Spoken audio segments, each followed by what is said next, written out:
Today we are going to discuss whether it is actually getting harder to migrate to New Zealand, or does it just feel that way? We get asked this constantly, and the honest answer is neither a simple yes or no. It's getting more complex, and where you sit in that complexity depends entirely on your situation. So today I would like to break down what's actually changed. Let's start with the parts that genuinely are tougher.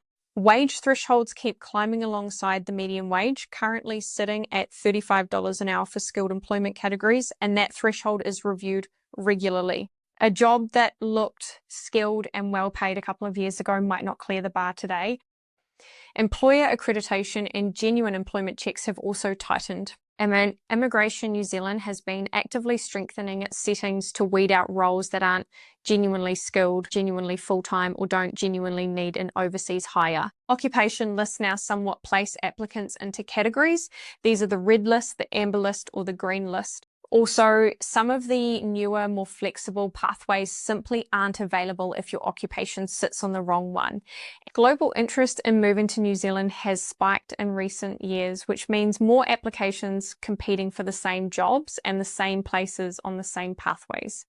But here's the part most people miss. From the 24th of August 2026, Immigration New Zealand is opening up two entirely new residence pathways under the Skilled Migrant Category, a skilled work experience pathway, and a trades and technician pathway. These give people who don't fit the traditional points-based route a genuine structured alternative.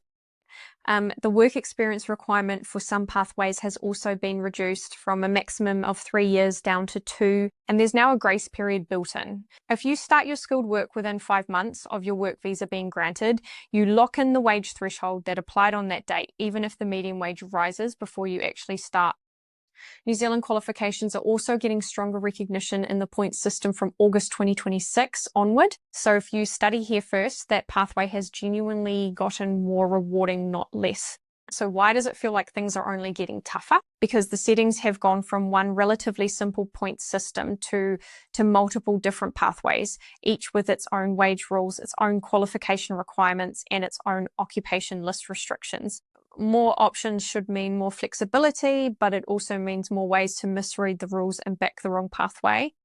And the cost of getting it wrong is higher than ever. With genuine employment checks stronger and scrutiny on job offers tighter, an application built on assumptions rather than the current instructions is far more likely to be declined, and a decline can follow you into future applications. So is it harder?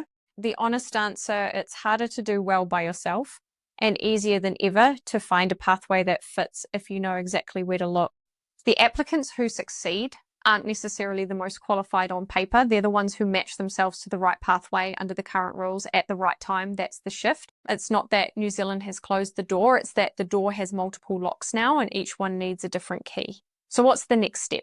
If you're trying to work out whether your situation fits the new skilled work experience pathway, the trades and technician route, or the traditional points-based system, don't guess. Speak to a licensed advisor who tracks these changes for a living, get in touch with New Zealand Shores, and let's find the pathway that actually works for you.